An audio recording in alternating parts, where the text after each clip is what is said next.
Alright, thanks for watching. You just landed on a video that's going to explain to you how to change your inducer motor. So if your furnace is not working, your inducer motor, let's talk about that real quick. I'm going to make this video as fast as I can for you guys. This thing spins, there's a squirrel cage in there like a fan type thing, and it spins and it blows out all the bad fumes out of your home and sends it out. When this motor, this is the motor right here without everything on it, when this motor seizes up and it's not able to turn, your furnace will start blinking a red code. Depending on what type of furnace you have, it will blink once, stop, blink twice, and then repeat the cycle again. That means 1, 2. So you would go over here to 1, 2. Your furnace might be different, but if you read it, it'll say inducer motor failure, and your furnace won't work. So you'll know sometimes, like I knew this was going bad, which it went bad on me like 10 years ago, the motor, is because it started running really slow, making noises. So I caught it early, luckily, before it stopped on me. So right now I'm gonna change it, and the first thing you need to do is unscrew these 3 screws here on the outer part. So there's 3 of them. By unscrewing those, you expose these other ones. See how this twists right here? So this is actually covering those. And the ground screw is actually the 3rd one. So there's 3 more. So you got 1, 2, and 3, which is hidden right over here. You see, if you can see that one right there. I'm gonna undo that and show you guys what's going on. To unscrew this little fan, there's a little, I think they call them like C clips or something, but this ain't a C, it's a round one. You have to pop that out. If you break it, then you got to go to the hardware store and get a new one, because it sort of like slides on but won't come off. It's got like these little teeth on it, if you could see that right there. But I'm going to try to get mine off once I remove all this. We're going to change out the motor. It's so simple, a dummy could do this. I got 2 little wires here for your power. This black one was over here and the white one was over here. A good tip for you guys, before you guys ever start anything, take pictures, take videos of stuff so you know where things go. The reason I knew which inducer motor to get, which I picked this up on Amazon for 50 bucks or so, I typed in the name of my furnace, and then I also typed in the serial number, and I tried to do some searches right here, and I was able to locate the exact numbers, make sure all your numbers are exact. I don't see any other numbers on this. I think that's where I got it from right here. Put that in on Amazon. I found the same exact motor. Do your detective work and make sure that everything looks correct, where your prongs that you're going to go into, you got your 2 prongs and you got your ground. Really simple concept.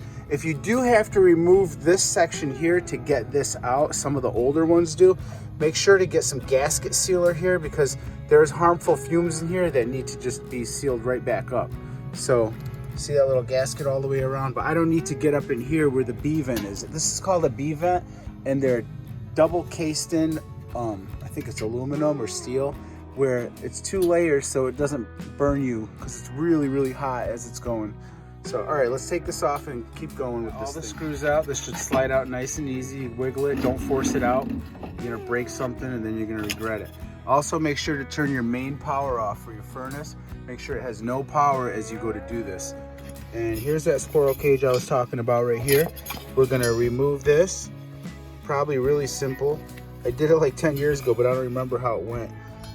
That's what's inside of here. This thing turns and pushes the fumes out. Sometimes you'll see water build up in here, and that means you have a problem over here where that's filling up with water or something, and that's not good. I can't remember how to fix that, but you're gonna have to watch a different video. A quick tip for you guys right here. This right here, I put this plastic bag here and I got a magnet, so the water slopes down, up and over. I've had, my homes that I've had, 3 times this happening, where the condensation from the exterior of the room, when this thing changes temperature, the water gets on here, condensation happens, water drips over here, comes down, goes onto in here and burns up your motherboard.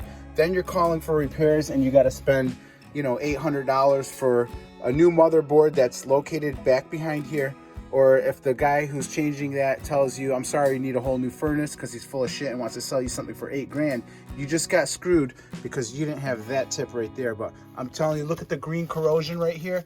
I guarantee you I saved myself from this breaking. In the last 10 years, it would have probably broke twice. This is such a common problem that happens to furnaces, where that water drips down and burns up your motherboard, or who knows what is going on in here. So great tip here, plastic bag, make sure you do that. All right, let's keep going with this project here. We're gonna pop that C-clip out. I'm just gonna use a razor blade and slowly pop this out or see what I can do to get this out. Then once you get it out, you could just crimp it back and slide it back out. For me, I was able to get under this and just pop it out. Make sure when you go put this back in that you bend in the correct direction, maybe straight, to get it to slide back on. So now this fan should pop right out. It's probably just on there real rough. I need to put my phone down to get this out. Okay, so I tried to unscrew the little Allen wrench bolt that's over here that's holding this squirrel cage together, and it wouldn't come off, of course. You always have that one problem. So I would take a torch and heat the crap out of this and get it to undo itself. By heating it, you're able to loosen it and it'll let you break it free. But I don't have a torch, so I used a heat gun and I heated the crap out of it. It turned red hot, and then I did it and it just came undone. It was still hard to do it, but it was able to come undone. So now I got this sucker. It isn't one problem after another. Now this will not let go of the shaft. I'll tell you guys how I get this undone. I'm gonna try different methods. WD-40 maybe to loosen up the rust, but I understand it's gonna be hard to get in between where it can't get to. I'm gonna try to use a crowbar and get in between here, right there, without bending this. You bend the squirrel cage, it's trash anyways. Maybe I can get this lifted up and beat that center pole in while vice gripping's on this. So I'm gonna try different methods here. When I get it done, I'll tell you which one worked for me. So I sprayed WD-40 on it and inside the hole where the Allen wrench key was, and I hit it right here and I could see it sliding down. So I'm gonna take my time. I got the crowbar underneath it, giving it some taps. Oh, now it's going back on, but maybe that's good. It goes back and forth. Just keep working it and get it out. I don't want to bend the squirrel cage because then I'm gonna have a hell of a time finding it, and I won't be fixing this today, which this is getting fixed today. So I had it all loosened up and I got the crowbar here and the hammer over here, and I was able to just get it off. So loosening it up worked out. We're gonna go get this sucker on and be done with this job. Once we got the little mini squirrel cage off, we're gonna remove this plate. Make sure to put everything back the way it was, and you got some more screws. No more problems here. Probably the only reason we had problems over here is because it does get moisture in there and it gets wet, so this caused it to rust. If you want to think about buying the whole assembly at once so you don't deal with all that, you might pay a couple $100 compared to $60 for just the motor. Just wanted to point this out for you guys. There's a little notch in my squirrel cage in order to fit an Allen wrench in there, so it makes it a lot easier so you can turn it and crank it on. Also, this thing is notched where there's this little post right here, has a little like a flat side to it. So when you put the little screw in there, it goes on that side so it locks in better. So make sure to position it in the correct position. Hope that makes sense when I said position 5 times. Got everything back together. We're ready to put this sucker back on. Just saved about $1,000. Or if your furnace guy you called is gonna tell you that you need a new furnace, so I just saved you about $5 grand. All I ask is hit that like button, and it just helps you guys figure stuff out. There you go. Learning crap on YouTube. All installed, ready to hit the switch on. Got power, let the thing cycle. Hopefully this works, we're good to go. Hell yeah. Give me a thumbs up, hit that like button. Get your part on Amazon, you can Google search it. There's heating and cooling places that if you order it online out of state, they'll sell it to you, but if you go to local ones, they'll try not to sell it to you. One in Michigan that sometimes has this part is Granger. Make sure your serial number matches exactly. Don't mess around ones that don't unless you're desperate. All right, that's about it, guys. We're good to go. Look at that sucker spinning. When I first came down here, it was rattling.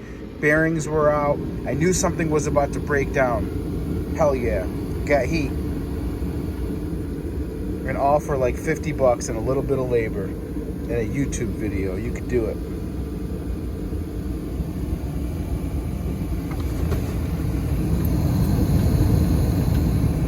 Rolling. So now all the bad fumes are circulating and going out the B vent pipe and outside of the home. There you go, guys. And this is a Bryant furnace. Thanks for watching. Have a good day.